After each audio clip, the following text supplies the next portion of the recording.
Hello student. Today is our topic main economic activity. We can classify activities into two parts. First, rural settlement and second, urban settlement. Now we are talking about the rural settlement. This economy is based on any form of primary activity. अब हमारी primary activities कौन कौन सी हैं? Like agriculture, fishing, live stock rearing, cottage industries that are based upon the local raw materials are usually an integral feature of a rural settlement. यानी कि जो हमारा rural settlement है, फर्स्ट नंबर बात आती है रूरल सेटलमेंट किसे कहते हैं? जो हमारे विलेजर्स हैं, विलेज में रहने वाले लोग हैं, उनको हम रूरल सेटलमेंट के अंदर लाते हैं। अब जैसे कि अब जो हमारे रूरल एरियाज़ हैं, विलेजेस हैं, उसमें क्या क्या एक्टिविटी होती हैं? Agriculture is main activity. Second हमारी फिशिंग आ गई, लाइव स्टॉक रेयरिंग आ गए, एनिमल रेयरिंग जो होती है हमारी पशुपालन जिसे हम बोलते हैं, कॉटेज इंडस्ट्रीज़ आ गई। अब जो हमारी कॉटेज इंडस्ट्रीज़ हैं तो वो उसी बेस पर होती हैं कि जो रॉ मटेरियल है वो हमें नियरेस्ट प्लेस से ही मिलता चला जाए। सेकंड इसमें आता है रूरल सेटलमेंट में population. Population play a most important role. The population is small and density of population is low in rural areas. Mostly क्या होती है कि जो हमारे विलेजेस होते हैं, रूरल एरियाज़ होते हैं हमारे, वो बहुत ज़्यादा हमें कहना चाहिए कि स्मॉल होते हैं, उसमें पॉपुलेशन बहुत कम होती है हमारे रूरल एरियाज़ में ना।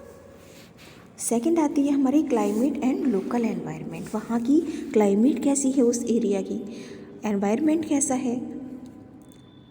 जैसे कि फ्लड प्रॉन एरिया जहाँ पर फ्लड ज़्यादा आती रहती है, तो वहाँ पर हाउसेस इस तरह के बनते ही नहीं हैं कि मतलब जो लंबे टाइम तक टिक सकें, है ना। तो वहाँ पर भी हमारा क्या होता है कि गाइस पॉपुलेशन कम होती है। नेक्स्ट आता है हमारा रूरल सेटलमेंट में very in size from an isolated dwelling located in the mountains. अब जो हमारे माउंटेन्स होते हैं वहाँ नंबर ऑफ़ विलेजेस होते हैं। विलेजेस तो बहुत सारे होंगे, लेकिन वहाँ क्या होगा कि पॉपुलेशन बहुत कम होगी। इधर मतलब आपने देखा होगा कि जो हाउसेस हैं बहुत डिस्टेंस पे होते हैं। नेक्स्ट आती है हमारी fertile agriculture land in the plains area. जो हमारे प्लेन एरिया हैं वहाँ पर पॉपुलेशन हमारी माउंटेन एरिया की अपेक्षा ज़्यादा होती है।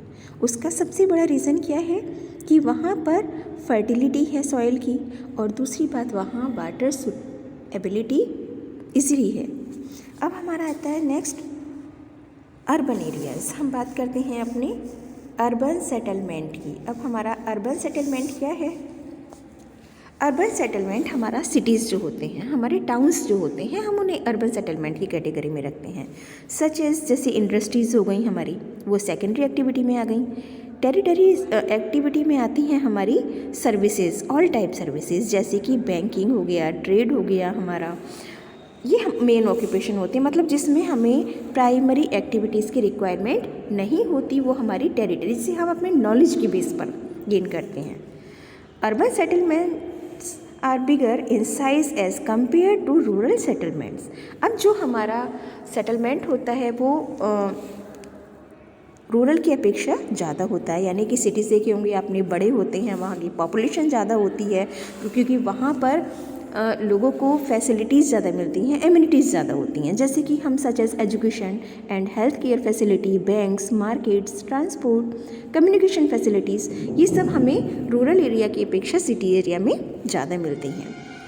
अब हम बात करते हैं इसमें टाइप ऑफ अर्बन सेटलमेंट। अब अर्बन सेटलमेंट के हमारे क्या टाइप्स हैं?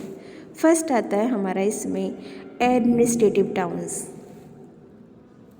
ना, market and trading towns, defence towns, mining towns, industrial towns, collection centre.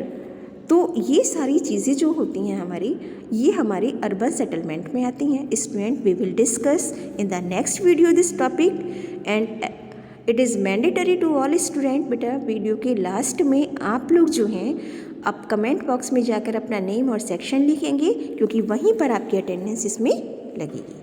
Okay.